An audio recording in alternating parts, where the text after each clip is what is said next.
سند دین کا ایک اہم جز ہے، ایک اہم حصہ ہے۔ لولا الاسناد لقال من شاء ما شاء، اگر اسناد اور سند نہیں ہوتی تو دین کے متعلق جس کا جو دل چاہا وہ کہہ دیتا، جھوٹی باتیں، الٹی سیدھی باتیں گھڑ دیتا، کہہ دیتا اگر سند نہ ہوتی۔ اس کے متعلق محدثین نے، علماء کرام نے، فقہاء کرام نے بہت سی باتیں کی ہیں، وہ انشاءاللہ آپ کو ساتھ ساتھ بتائیں گے۔ اچھا، یہاں پر ایک سوال پیدا ہو سکتا ہے کہ طالب علمانہ سوال ہو سکتا ہے، وہ یہ کہ جس طرح آپ نے کہا کہ سند نہ ہوتی تو جو شخص جس کا جو دل چاہا وہ دین میں کہہ دیتا، دین کے متعلق کہہ دیتا، تو ہم تو خاص طور سے اس موجودہ زمانے میں دیکھتے ہیں کہ ہمارے سامنے احادیث آتی ہیں، ہم ان کو سچ سمجھ لیتے ہیں بعض اوقات، لیکن جب ان کی تحقیقات کی طرف جاتے ہیں یا کسی کی تحقیق دیکھتے ہیں تو ہمیں پتہ چلتا ہے کہ یہ تو حدیث من گھڑت ہے، یہ حدیث تو موضوع ہے، یہ حدیث تو من گھڑت ہے۔ تو جب حدیث یعنی من گھڑت احادیث بھی موجود ہیں، لوگوں نے گھڑی ہیں، تو اس سند کا فائدہ تو نہ ہوا۔ آ رہی بات سمجھ میں؟ یعنی سند کے ہونے کا جو فائدہ بیان کیا ہے کہ جس کے دل میں جو آتا وہ کہہ دیتا، تو ایسا تو ہوا ہے۔ خود اہل بیت اطہار کے متعلق حضرت علی رضی اللہ تعالیٰ عنہ کے جو خاندان ہے، جو گھرانہ ہے، ان کے متعلق 3 لاکھ حدیثیں گھڑی گئیں، اور پھر کچھ لوگوں نے اور صحابہ کرام کے متعلق مختلف حدیثیں گھڑی۔ تو بظاہر یہاں یہ سوال، یہ اشکال کوئی کر سکتا ہے کہ لولا الاسناد لقال من شاء ما شاء پر تو عمل نہیں ہوا، کیونکہ حدیثیں تو پھر بھی گھڑی گئی ہیں۔ تو اس کا جواب یہ ہے کہ اس کی برکت سے ہی آپ کو یہ پتہ چلا ہے کہ یہ حدیث من گھڑت ہے، یہ حدیث موضوع ہے، یہ غلط ہے۔ اگر سند نہ ہوتی تو یہ بھی پتہ نہ چل سکتا تھا کہ حدیث من گھڑت کون سی ہے اور صحیح حدیث کون سی ہے، یہ بھی نہیں پتہ چل سکتا تھا۔ تو لولا الاسناد لقال من شاء ما شاء کا مطلب یہ ہے کہ کوئی ایسی بات شریعت کے متعلق یا آپ صلی اللہ علیہ وسلم کی طرف منسوب کر دیتا کہ جس کے بارے میں یہ جاننا مشکل ہو جاتا کہ یہ درست ہے یا غلط ہے، یہ من گھڑت ہے یا درست منسوب ہے۔ تو لولا الاسناد لقال من شاء ما شاء ہی کی تو برکت ہے یہ کہ یہ ہمیں پتہ چل جاتا ہے کہ اس کی بنیاد پر، اصولوں کی بنیاد پر ہمیں پتہ چل جاتا ہے کہ کون سی حدیث من گھڑت ہے اور کون سی حدیث درست ہے۔ من گھڑت حدیث کس کو کہتے ہیں؟ کہ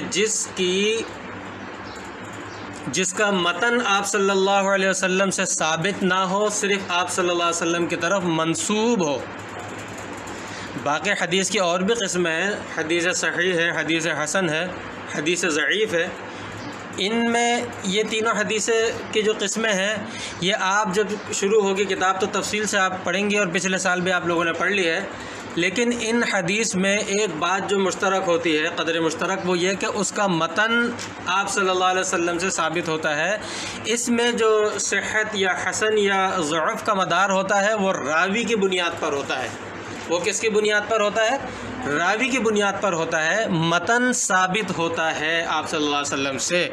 اسی لیے ہمارے اسلاف اہل سنت والجماعت نے یہ فرمایا کہ ضعیف حدیث فضائل کے باب میں قابل استدلال ہے۔ مسائل اس سے ثابت نہیں ہوں گے، عقائد اس سے ثابت نہیں، لیکن ضعیف حدیث جبکہ اس کا کوئی حسن لغیرہ ہی ہونے والی کوئی دلیل موجود نہ ہو، تو اس صورت میں وہ ضعیف حدیث بھی فضائل کے باب میں قابل استدلال ہے۔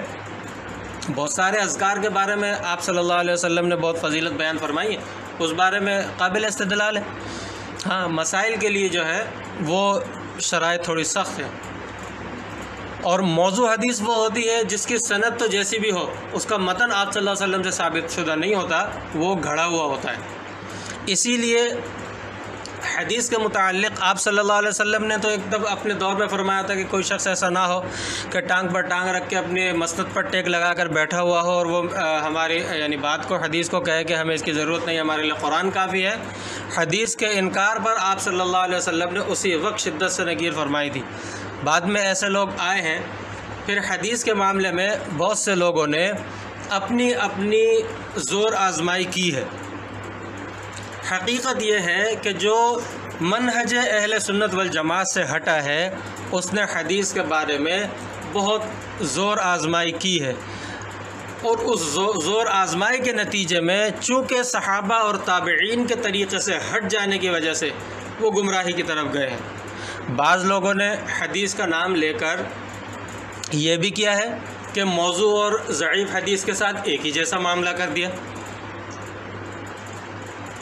بعض لوگوں نے کیا کیا ہے، موضوع اور ضعیف حدیث کے ساتھ یعنی من گھڑت اور وہ حدیث یعنی جس کا متن ثابت نہیں ہے آپ صلی اللہ علیہ وسلم سے، وہ اور جس کا متن درست ہے صرف راوی کی وجہ سے اس کے اندر کمزوری آ رہی ہے، ضعف آ رہا ہے، ان دونوں کو ایک ہی درجے میں لا کر کھڑا کر دیا۔ بعض لوگوں نے یہ کام کیا۔ بعض لوگوں نے یہ کہا کہ حدیث کو اگر ہم لیتے ہیں، انہوں نے بالکل ہی چھوڑ دیا، انہوں نے کہا حدیث کو اگر ہم لیتے ہیں تو اس پر سوال پیدا ہوتا ہے۔ بھائی کیا سوال پیدا ہوتا ہے؟ انہوں نے کچھ باتیں بتائیں، تو اس کا جواب انہیں کون دے گا؟ ان سے یہی گزارش ہے، اور جب ان کا آمنا سامنا ہوا ہے تو ان سے یہ کہا کہ اس کا جواب اس کے ماہرین سے لیں، آپ جا کر آپ اس کا جواب علماء سے لیں، جا کر علماء آپ کو اس کا جواب دیں گے جو آپ کو سوال پیدا ہو رہا ہے۔ وگرنہ جس ذہن اور جس سوچ کی بنیاد پر آپ کر رہے ہیں اس سوچ کی بنیاد پر تو کل آپ قرآن کریم کے اندر بھی جو ہے قرآن کریم میں بھی آپ کو سوال پیدا ہو جائے گا، کل نفس ذائقۃ الموت، ہر نفس کو موت کا ذائقہ چکھنا ہے۔ یہاں پر کوئی تعیین ہے نفس سے کون مراد ہے؟ تعیین نہیں ہے نا، کل استغراق ہے، ہر نفس کو یہاں پہ یہ سمجھا جائے گا بظاہر، لیکن دوسری جگہ پر اللہ تبارک و تعالی نے اپنے لیے بھی لفظ نفس استعمال فرمایا ہے۔ تو اب یہاں پر کیا، یہاں پر بھی اس کو سوال پیدا ہو جائے گا، اس یعنی منہج اہل سنت والجماعت سے ہٹنے پر اس کو یہاں پر بھی سوال پیدا ہوگا۔ ایک طرف اللہ تعالیٰ نے بھی اپنے لیے لفظ نفس کا لفظ استعمال فرمایا، روح کا لفظ بھی استعمال فرمایا، روح بھی ہر روح کو بھی جو ہے موت آنی ہے، تو یہاں پر بھی اس کو سوال پیدا ہو جائے گا۔ اب یہاں پر اس کا جواب کہاں سے؟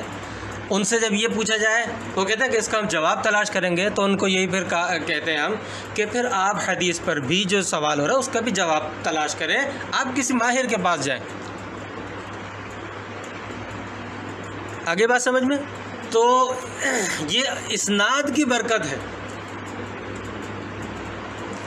اب امام بخاری رحمۃ اللہ علیہ نے جو کتاب شروع کی ہے بسم اللہ سے شروع کی ہے، میں زیادہ تفصیل نہیں، زیادہ تفصیل استاد صاحب بتائیں گے، میں مختصر سی بات کر رہا ہوں۔ بسم اللہ سے شروع کی ہے، یہاں پر بھی سوال ہوتا ہے کہ حدیث تو دو ہے، کل امر ذی بال لم یبدأ بسم اللہ فهو اقطع وفی روایت فهو ابتر، اور ایک روایت میں کل امر ذی بال لم یبدأ بحمد اللہ فهو اقطع وابتر، کہ بسم اللہ کے بارے میں بھی ہے، الحمدللہ کے بارے میں۔ امام بخاری رحمۃ اللہ علیہ نے بسم اللہ سے شروع کر دی، حمد والی روایت رہ گئی، اس پر عمل نہیں ہوا۔ اس کے بارے میں بھی بہت سارے جوابات گزشتہ کتابوں میں بھی پڑھ کے آ چکے ہیں، آپ لوگوں کو بتا دیا گیا ہے۔ اصل میں جو قرین قیاس جو توجیحات ہیں کہ بسم اللہ سے ابتدا ان کاموں میں زیادہ بہتر اور زیادہ یعنی مروج ہے، اور آپ صلی اللہ علیہ وسلم وغیرہ کے طرز سے بھی ہمیں معلوم ہوتی ہے کہ جو مکتوبات سے متعلق ہیں، جو کس سے متعلق ہیں؟ مکتوبات سے متعلق ہیں، لکھنے سے متعلق ہیں، اور الحمدللہ سے جو ابتدا ہوتی ہے وہ خطبوں سے متعلق، بیان یا خطبہ وغیرہ جو ہوتے ہیں خطبات سے متعلق، زبانی جو بات ہوتی ہے اس سے متعلق ہے۔ اس کی دلیل کیا ہے؟ سب سے پہلے تو قرآن کریم کے اندر انہ من سلیمان و انہ بسم اللہ الرحمن الرحیم، حضرت سلیمان علیہ السلام نے جو قوم سبا کی طرف، ملکہ سبا کی طرف خط بھیجا تھا، اس کی ابتدا انہ من سلیمان و انہ بسم اللہ الرحمن الرحیم، الحمدللہ اس کے اندر ذکر نہیں کی۔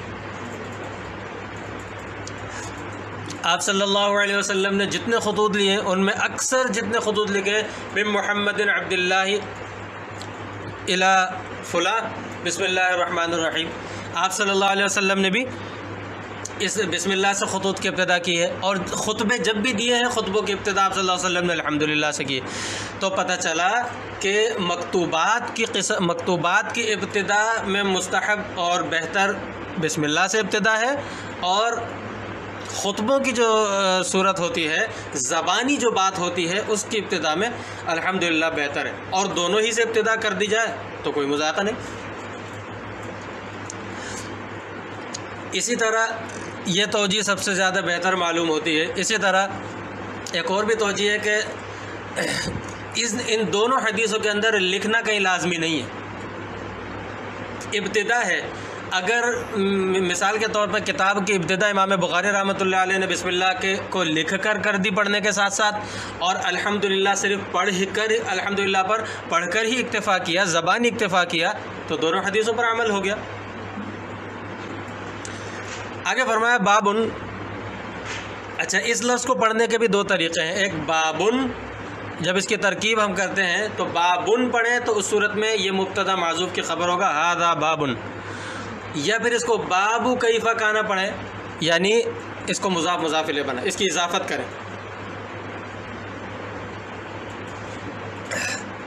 بابن کیف کان بدء الوحی الی رسول اللہ صلی اللہ علیہ وسلم، یہ باب آپ صلی اللہ علیہ وسلم پر وحی کی ابتدا کیسے ہوئی۔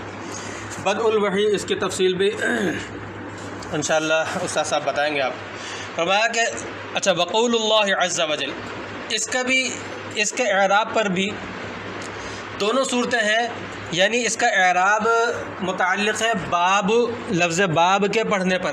لفظ باب کو اگر ہم بابن پڑھتے ہیں تو یہ پڑھا جائے گا وقول اللہ عز وجل، اور اگر ہم اس کو بابو کیف کان پڑھتے ہیں تو پھر اضافت، یہ اس کا عطف ہوگا، اور اضافت کی وجہ سے وقول اللہ عز وجل پڑھیں گے۔ انا اوحینا الیک کما اوحینا الی نوح والنبیین من بعدہ، ہم نے آپ کی طرف وحی کی جیسا کہ حضرت نوح علیہ السلام اور ان کے بعد آنے والے انبیاء کی طرف وحی کی تھی۔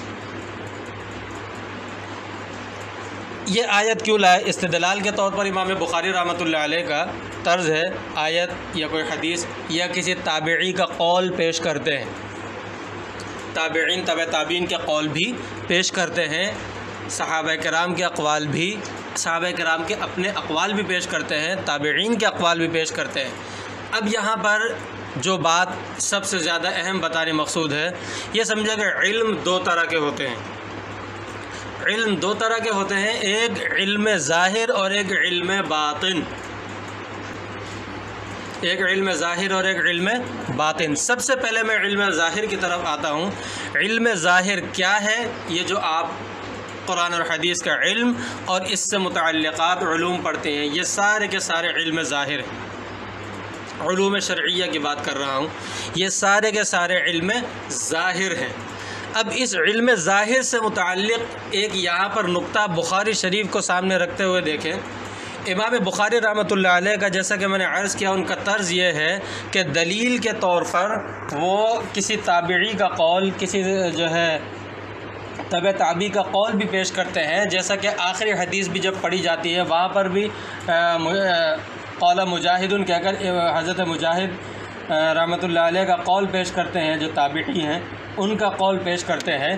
تو امام بخاری رحمۃ اللہ علیہ کا یہ طرز جو ہے، یہ طرز ہمیں کس اہم بات کی طرف اشارہ کرتا ہے؟ امام بخاری رحمۃ اللہ علیہ کا یہ طرز ہمیں اس بات کو بتاتا ہے کہ شریعت کے اندر دو ہی چیزیں ہیں، ایک اجتہاد، دوسرا تقلید۔ امت کے اندر جو چیزیں آپ صحابہ کرام سے جو باقی امت تک رائج ہیں، وہ دو چیزیں ہیں، ایک اجتہاد اور ایک تقلید۔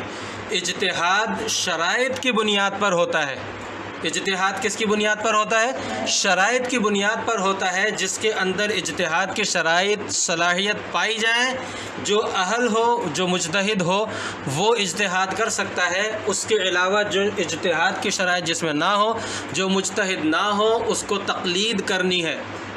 تقلید کسے کہتے ہیں؟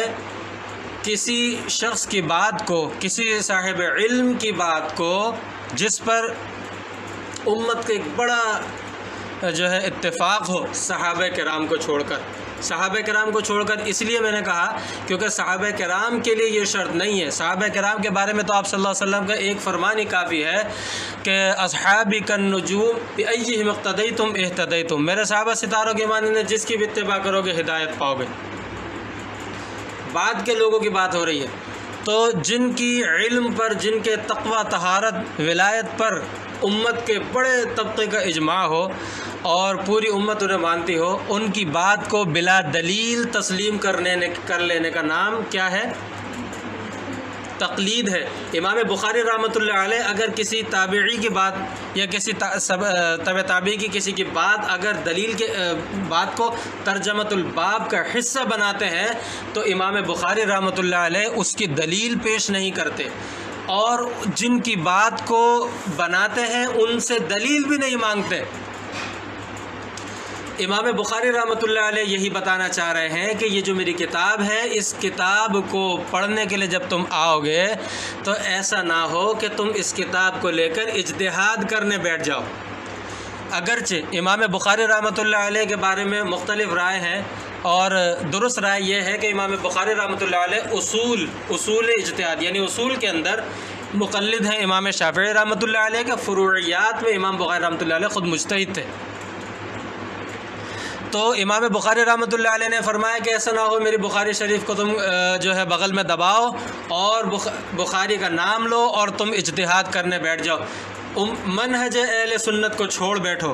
ایسا نہ ہو کہ تم تابعین، تبع تابعین، اولیاء کرام، بڑوں کو متعلق تم الٹی سیدھی باتیں کرو، ان کی تقلید کو چھوڑو، تم ایسا مت کرنا، کیونکہ میں جو اس کتاب کا مصنف ہوں، اور اس وقت امام بخاری رحمۃ اللہ علیہ نے یہ بات نہیں کی، لیکن ہمیں پتہ ہے کہ جو فروعیات میں مجتہد تھے انہوں نے بھی تقلید کی ہے، بلکہ اصول میں تو انہوں نے مکمل امام شافعی رحمۃ اللہ علیہ کی تقلید کی ہے۔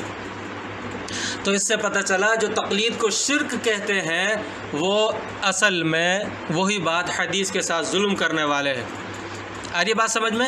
یہ امام بخاری رحمۃ اللہ علیہ کا تذکر بخاری شریف کے اندر بہت جگہ آیا ہے، کثرت سے آیا ہے، اس سے تقلید ثابت ہوتی ہے، یہ علم ظاہری سے متعلق ہے۔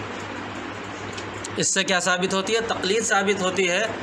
لہذا یہ تقلید کہنا، تقلید کرنا یہ کوئی شرم کی بات یا کوئی بری بات نہیں ہے۔ آج کل ہمارے زمانے کا ایک مسئلہ ایسا ہے، اس میں حدیث بتاؤ، ہمیں حدیث سے بتاؤ، وہاں پر آ کر ہم شرمندہ ہو جاتے ہیں، جبکہ حدیث سے سوال، اس حدیث یا قرآن اور حدیث کا سوال اس سے کیا جائے گا جو قرآن اور حدیث ہی کو دلیل مانتا ہے، کسی اور چیز کو دلیل نہیں مانتا۔ ہم تو چونکہ 4 قرآن، حدیث، اجماع اور قیاس 4 دلائل کے قائل ہیں، ہم سے تو اس میں سے کوئی مانگے گا، ہم اس میں سے دیں گے۔ آ رہی بات سمجھ میں؟ کوئی آپ سے یہ کہے کہ قرآن یا حدیث سے مجھے دلیل دو، اس سے مرعوب ہونے کی ضرورت نہیں ہے۔ آپ اس کو یہ کہیں آپ کو مسئلہ سمجھنا ہے یا آپ کو حدیث چاہیے؟ مسئلہ سمجھنا ہے تو ہمارے پاس آئیں، ہم مسئلہ سمجھائیں گے، اور اگر آپ کو حدیث کی تحقیق چاہیے تو جو محققین جو حدیث کی تحقیق کرتے ہیں آپ ان کے پاس جائیں۔ آ رہی بات سمجھ میں؟ یہاں یہ بات ذہن میں رکھیں، یہاں پر تقلید اس سے ثابت، بخاری شریف سے ثابت ہوتی ہے، اور بخاری شریف کے ترجمۃ الباب سے، اور دوسری بات کسی کی یہ بات سن کر کہ وہ تو ہر بات میں دلیل کے طور پر قرآن یا حدیث پیش کرتے ہیں، قرآن یا حدیث ہم بھی پیش کرتے ہیں، کبھی عبارت النص سے، کبھی دلالت النص سے، کبھی اشارت النص سے، کبھی اقتضاء النص سے۔ صرف عبارت النص ہی ضروری نہیں ہوتی، عبارت النص بھی ہوتی ہے، اشارت النص بھی ہوتی ہے، دلالت النص بھی ہوتی ہے، اقتضاء النص بھی ہوتی ہے، اور یہ کام ہے فقہا کا۔ 4 فقہاء کرام پر پوری امت چلتی ہے اور اجماع ہے۔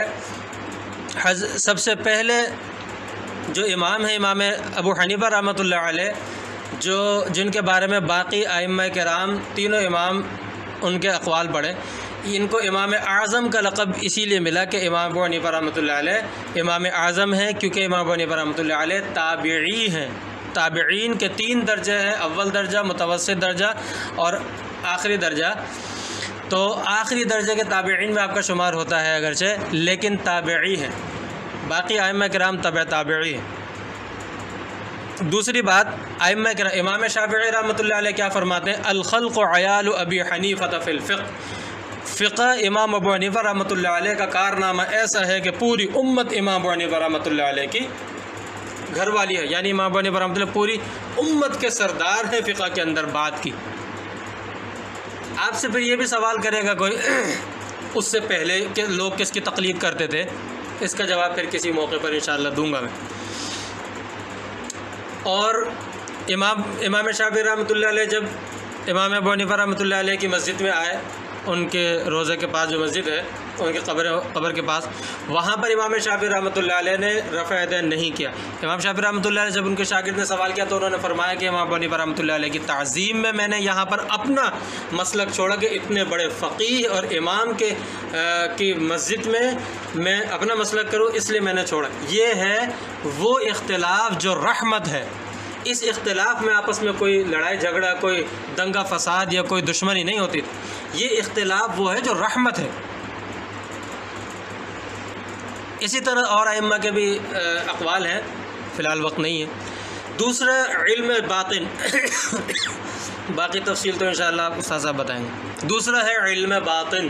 علم باطن کیا ہے وہ دیکھیں، امام بخاری رحمۃ اللہ علیہ کیا فرماتے ہیں؟ حدثنا الحمیدی حدثنا سفیان، یا سفیان بن عیینہ مراد اس سے، قال حدثنا يحيى بن سعيد الانصاري قال اخبرني محمد بن ابراهيم التيمي انه سمع علقمة بن وقاص الليثي يقول سمعت عمر بن الخطاب رضی اللہ عنہ على المنبر، یعنی منبر رسول صلی اللہ علیہ وسلم پر، یقول فرما رہے تھے، سمعت رسول اللہ صلی اللہ علیہ وسلم، میں نے آپ صلی اللہ علیہ وسلم کو یہ فرماتے ہوئے سنا، یقول آپ صلی اللہ علیہ وسلم فرما رہے تھے، انما الاعمال بالنیات، اعمال کا مدار نیتوں پر ہے، وانما لامرئ ما نوى، اور انسان کے لیے وہی ہے جو وہ نیت کرتا ہے، فمن كانت ہجرتہ الی دنیا، جس کی ہجرت دنیا کی طرف ہوگی، یصیبها، تو وہ دنیا پالے گا، اب امرأۃ ینکحها، یا عورت کی وجہ سے کسی نے ہجرت کی ہے وہ عورت سے نکاح کر لے گا، ہجرتہ الی ما ہاجر الیہ، اس کی ہجرت اسی چیز کی طرف شمار ہوگی جس چیز کی طرف اس نے ہجرت کی ہے۔ اچھا، انما الاعمال بالنیات،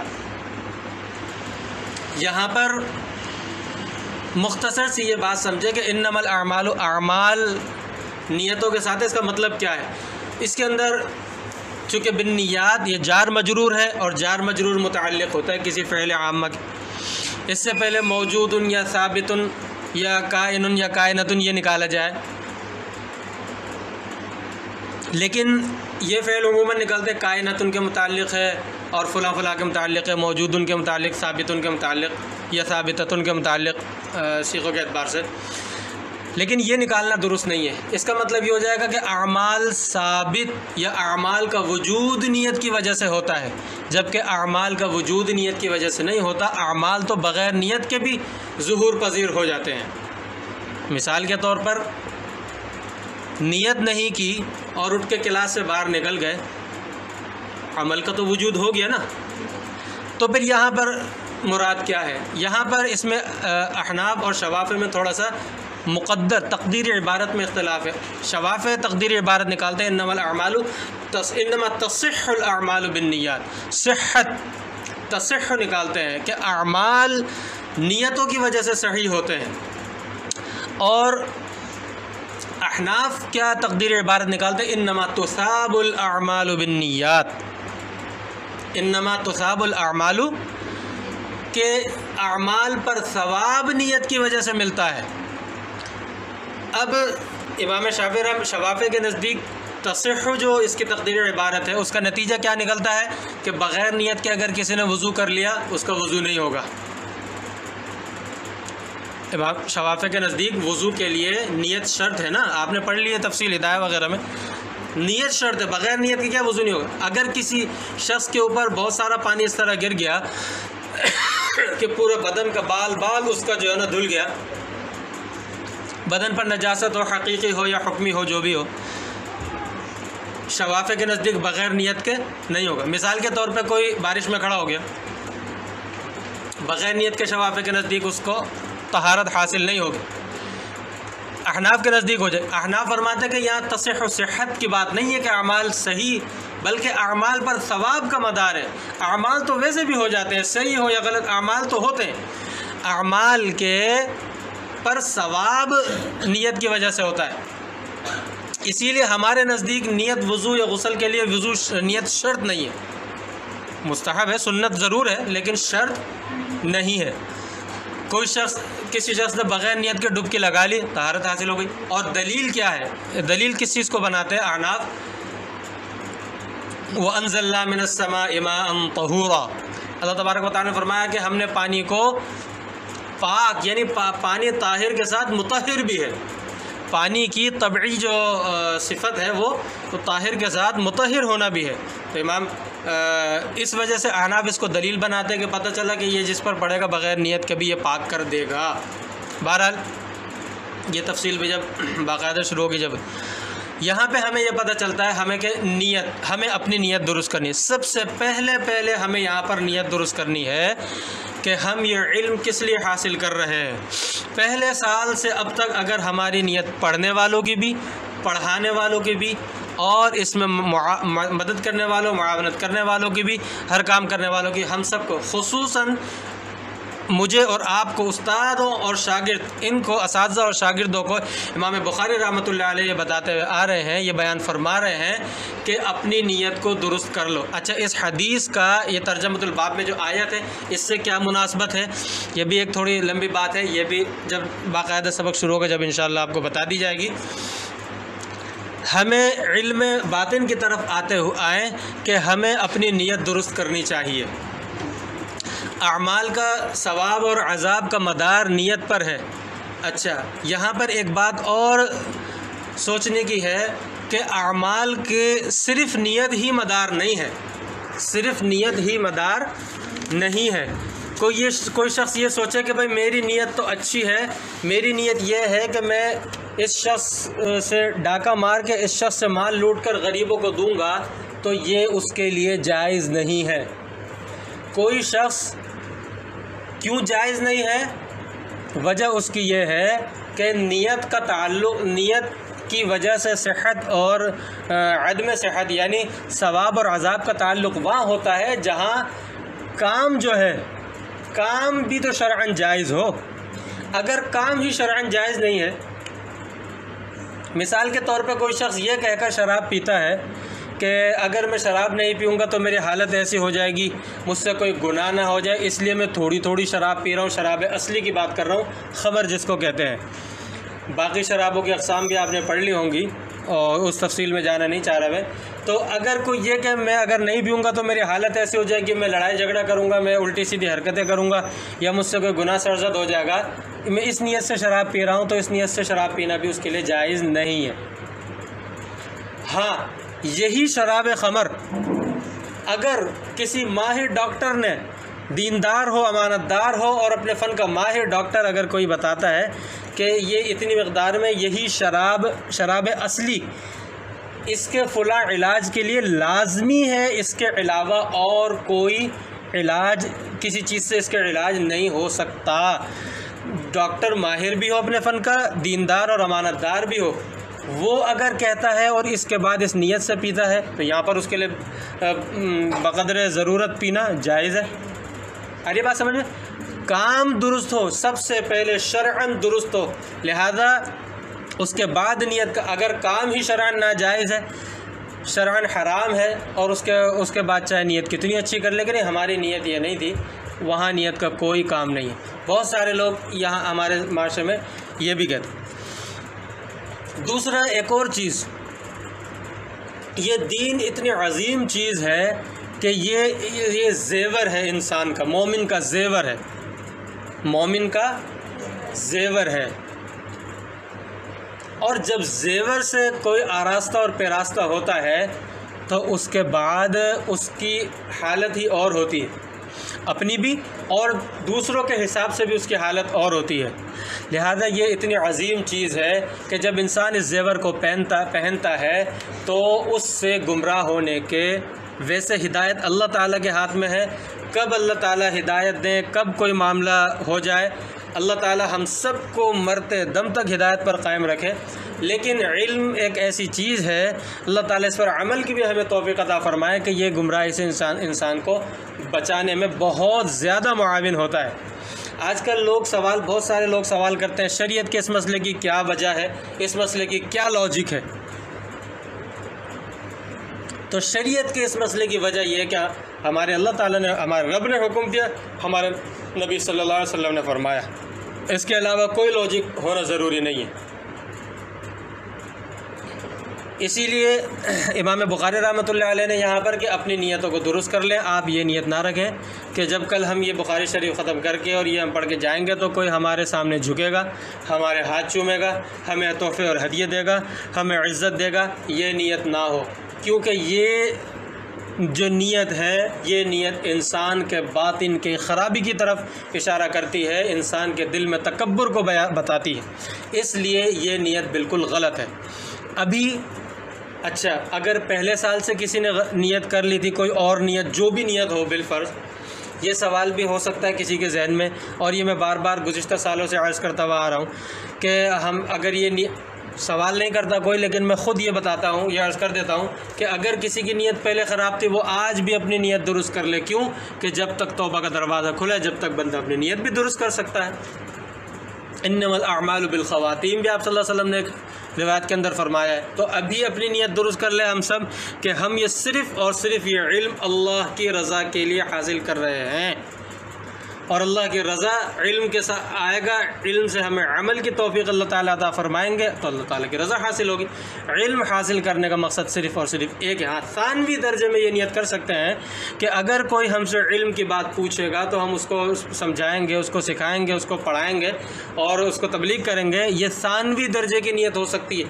پہلے درجے کی نیت، اگر کوئی پہلے درجے میں یہ نیت رکھے گا تو یہ بھی غلط ہے۔ صرف اللہ کی رضا یہ پہلے درجے کی نیت ہے، اور باقی نیتیں ثانوی درجے کی ہو سکتی ہیں، یہ کسی کو پڑھانے اور پہنچانے کی۔ دنیا کی نیت تو رکھے ہی نہیں بندہ، دنیا تو اس کو ملتی ہے۔ اللہ تعالیٰ نے جب ہمارا رزق لکھ دیا ہے تو ہمارا رزق ہمیں ملے گا، مل کر رہے گا۔ آ رہی بات سمجھ میں؟ تو علم ظاہر سے متعلق بھی ایک دو باتیں کہیں، علم باطن سے متعلق بھی ایک دو باتیں کہیں، باقی اس کی ویسے تو اقسام بہت ہیں، شراکات کے اندر یہ بتائی جاتی ہیں اور شاید بلاغت وغیرہ میں بتائی جاتی ہیں۔ بہرحال آج ہی ہم پکا عزم کر کے بیٹھے۔ دوسرا، اس علم کے حاصل کرنے کے لیے ہمیں کیا کیا چیزیں ضروری ہیں؟ استاد کا ادب، نیت کی درستگی کے ساتھ استاد کا ادب، آلات علم کا ادب۔ استاد کا ادب، آلات علم کا ادب، یہ بھی بار بار میں اس کے بارے میں بتاتا رہتا ہوں، اس کی تفصیل اس لیے بتانی ضروری نہیں ہے، اور انشاءاللہ سال کے بیچ میں بھی بتاؤں گا درس کے موقع پر۔ تو استاد کا ادب کہ کچھ بھی ہو، استاد آپ کے معلمین ہو یا معلمات ہو، کچھ بھی ہو، استاد کے بے ادبی والی کوئی بات، کوئی کام نہیں کرنا۔ آپ کو استاد کی کوئی بات بری لگی یا کسی معلمہ کی کوئی بات بری لگی، آپ نے جا کر کسی کو بتا دیا، آپ نے استاد کی حق تلفی کی ہے۔ حقوق العباد دو طرفہ ہوتے ہیں، استاد کے ذمہ لازم ہے شاگرد کے حقوق کی رعایت کرنا، تعلیم اور تربیت کے معاملے میں اس کی بھرپور معاونت کرنا، اور شاگرد کی ذمہ داری ہے کہ استاد کے حقوق کا خیال رکھنا۔ اس پر ابھی آج ہی سے آپ لوگ اس پر پکا عزم کریں۔ اور اصل میں ہوتا یہ ہے کہ معلمات کو بعض اوقات طالبات کچھ نہیں سمجھتی، کمی آ جاتی ہے، بعض طالبات سب کی بات نہیں کر رہا، تو استاد ہوتا ہے۔ حضرت علی رضی اللہ تعالیٰ عنہ تو فرماتے ہیں کہ کوئی مجھے دین کی ایک بات بھی سکھائے تو چاہے میں اس کا غلام ہوں، چاہے تو کام لے، چاہے تو بیچ دے، چاہے تو آزاد کر دے۔ تو اس لیے ہمیں علم کا ادب، کتابوں کا، کاپی پینسل وغیرہ ان چیزوں کا ادب، آلات علم کا ادب، درسگاہ کا ادب، ادارے کا ادب کرنا ضروری ہے، اور ساتھ ساتھ اعمال کی پابندی یہ کرنا ضروری ہے، اور اس کے ساتھ ساتھ روزانہ دعا مانگیں۔ تمام طلبہ و طالبات اس چیز کو یہ دعا ضرور مانگا کریں، اللہم آت نفسی تقواہا وزکھا انت خیر من زکاہا انت ولیہا و مولاہا۔ اسی طرح جو علم کی دعا ہے، اللہم انی اسألک علما نافعا وعملا صالحا متقبلا وشفاء من کل داء۔ یہ اس طرح اور دعائیں ہیں، ان دعاؤں کا اہتمام کریں۔ تقوی کی اور علم صالح اور عمل صالح، اس کی دعا ضرور مانگیں۔ بس اللہ تبارک و تعالی سے دعا ہے کہ اللہ تعالیٰ جو کچھ کہا اور سنا گیا اس پر عمل کی توفیق عطا فرمائے۔ وآخر دعوانا ان الحمد للہ رب العالمین۔